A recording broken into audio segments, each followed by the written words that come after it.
অনেকেই তোমরা মনে করছো যে পড়াশোনা করার জন্য একটা ট্যাবলেট কিনবো, তো কোন ট্যাবলেট তোমাদের জন্য সবথেকে ভালো হবে, বা ট্যাবলেটটা কি সত্যিই তোমাদের পড়াশোনার কাজে লাগবে, বা কতটা লাগবে, নাকি শুধু এটা একটা বড় দামি ইনভেস্ট করা হবে। এবং এই সম্পর্কে আমি যেহেতু ইউজ করছি, বাস্তব অভিজ্ঞতা তোমাদের সামনে তুলে ধরবো। এবং যারা নিতে চাইছো, সুবিধা অসুবিধা দেখে আমরা আজকের এই ভিডিওতে মোটামুটি একটা রেকমেন্ডেশনও দিয়ে দেবো। সেই প্রোডাক্টগুলো তোমাদেরকে মোটামুটি ট্যাগ করে দেবো আমি এই ভিডিওতে, সেগুলো তোমরা নিতে পারো। দেখো, সুবিধা অসুবিধা রয়েছে ট্যাবলেটের, সেগুলোই মোটামুটি যদি আমরা একটু করে বলে নিই তোমাদের অনেক বেশি সুবিধা হবে। প্রথমত, এক নম্বর যে সুবিধাটা সেটা হচ্ছে পিডিএফ। বর্তমানে একটা ইম্পর্টেন্ট জিনিস, এই পিডিএফ নোটস তোমরা কিন্তু অনেক জায়গাতেই পড়াশোনা করছো বা পিডিএফ নোটস লাগছে, তার সঙ্গে সে ইবুক বেরিয়ে গেছে এখন অনেক। তো ebooks, PDF notes, question paper, syllabus, ঠিক আছে, এগুলো একরকম জিনিস। এই সমস্ত জিনিস পড়ার জন্য কিন্তু ট্যাবলেটটা খুব বেশি কাজে লাগে। মোবাইলে থেকে যেহেতু স্ক্রিনটা অনেকটা বড়, সেই কারণে অনেকটা বেশি কাজে লাগে। সেকেন্ড অপশান হচ্ছে এটা, যেহেতু তুমি যদি অ্যান্ড্রয়েড ভার্সন নাও, অনলাইন ক্লাস করার জন্য এটা ভীষণ সুবিধাজনক। স্ক্রিন বড়, তোমার পড়তে সুবিধা হয়, জুম, গুগল মিট সমস্ত কিছু সাপোর্ট করে, ইউটিউব রেকর্ডেড ক্লাস। তাই অনলাইন ক্লাসের জন্য ট্যাবলেট কিন্তু খুব সুবিধাজনক, বড় স্ক্রিনের জন্য। 3 নম্বর হচ্ছে নোটস লেখা যাবে।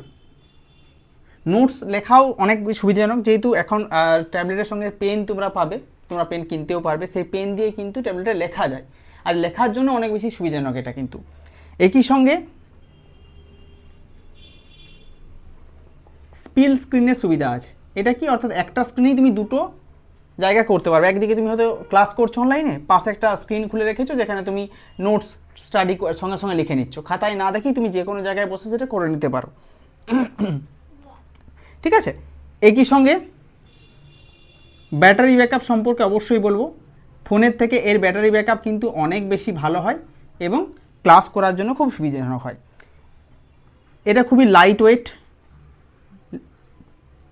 বলতে এখানে কিন্তু মোবাইলের থেকে বলছি না আমি, যদি তুমি একটা ল্যাপটপ থেকে তুলনা করো, সেক্ষেত্রে কিন্তু ল্যাপটপ থেকে অনেক বেশি লাইট ওয়েট এটা হয়ে থাকে, এবং পেপারলেস স্টাডি হিসেবে কাজে লাগে।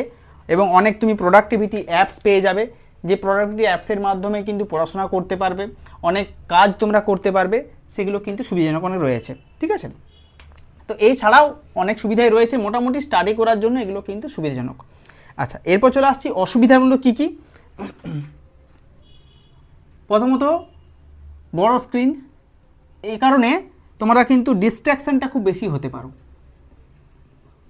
Distraction is most important. হয়তো পড়তে পড়তে বড় স্ক্রিনে মনে হলো একটা ইউটিউব দেখে নিই, একটু ইনস্টাগ্রাম খুলে নিই, তো এইগুলো ডিস্ট্র্যাকশান কিন্তু বেশি হতে পারে। তারপর 2 নম্বর হচ্ছে অনেকে চোখের সমস্যা হতে পারে, সেক্ষেত্রে আই প্রবলেম কিন্তু একটা ইম্পর্টেন্ট, অনেক সময় আই প্রবলেম হতে পারে। ঠিক আছে, আই প্রবলেম কিন্তু অনেক সময় স্ক্রিন দেখলে হয়। তারপর রয়েছে 3 নম্বর হচ্ছে, যেটা হচ্ছে প্রাইসটা একটু বেশি পড়ে। প্রাইস একটু ভালো নিতে গেলে 20,000 30,000 পড়ে যায় যদি ভালো ট্যাবলেট নিতে চাও। আচ্ছা, 4 নম্বর যে অসুবিধাটা রয়েছে সেটা হচ্ছে রিপেয়ার খরচা অনেক বেশি পড়ে যদি কোনো কারণে প্রবলেম হয়। ঠিক আছে, ল্যাপটপের পুরোপুরি বিকল্প হতে পারে না, কারণ ল্যাপটপে যে সমস্ত জিনিসগুলো সাপোর্ট করে, ওয়ার্ড, এক্সেল সমস্ত কিছু এখানে পাওয়া যায় না, সেক্ষেত্রে অনেক কিছু কিনতে হয়। ঠিক আছে, এছাড়াও নেটওয়ার্কের একটা প্রবলেম হবে। নেটওয়ার্ক মানে তুমি যদি ওয়াইফাই করতে যাও, সেক্ষেত্রে ওয়াইফাই চাই, অর্থাৎ মোবাইল ফোন তোমাকে একটা পাশে রাখতেই হবে, কারণ তাছাড়া ট্যাবলেট এখন যদিও সেলুলার মডেল চলে এসছে, কিন্তু ওয়াইফাই ছাড়া কিন্তু এর কোনো কাজ, ইন্টারনেট কাজ হয় না। তো এই সমস্ত জিনিসগুলো দেখে আমি দেখতে পারি যে তোমাদের যদি কারো বাড়িতে ওয়াইফাই থাকে বা আদার্স একটা ছোটোখাটো ফোন আছে যেটাতে আমার নেট চলে, তারা পড়াশোনার জন্য একটা ট্যাবলেট নিতেই পারো। এক্ষেত্রে তোমাদের প্রশ্ন থাকতে কোন কোম্পানি নেব, প্রচুর কোম্পানি রয়েছে, লেনোভো রয়েছে, OnePlus রয়েছে, এই সমস্ত কোম্পানিগুলো অ্যান্ড্রয়েড ট্যাবলেটগুলো খুব ভালো, যে তোমাদের অনেকটা কাজে লাগবে। আমি সেই সমস্ত ট্যাগে মানে ডেসক্রিপশানে লিঙ্ক দিয়ে দেবো, তোমরা সেগুলো নিতে পারো যাদের ইচ্ছা রয়েছে যে পড়াশোনা করার জন্য। কিন্তু যাদের ইচ্ছা রয়েছে না আমরা ট্যাবলেট না কিনে আমরা ল্যাপটপ কিনবো, তো ল্যাপটপটা অবশ্যই নিতে পারো। কিন্তু অনেকে আমাকে প্রশ্ন হোয়াটসঅ্যাপে মেসেজ করেছিলে যে আমরা একটা ট্যাবলেট কিনতে চাই, তাহলে আমি কোনটা কিনবো? তো মোটামুটি ট্যাবলেটের সুবিধা অসুবিধাগুলো মোটামুটি আমি একটা এক নজরে বলে দিলাম। তোমাদের সুবিধা অনুযায়ী তোমরা নিজস্ব মতামত দেখে কিনবে।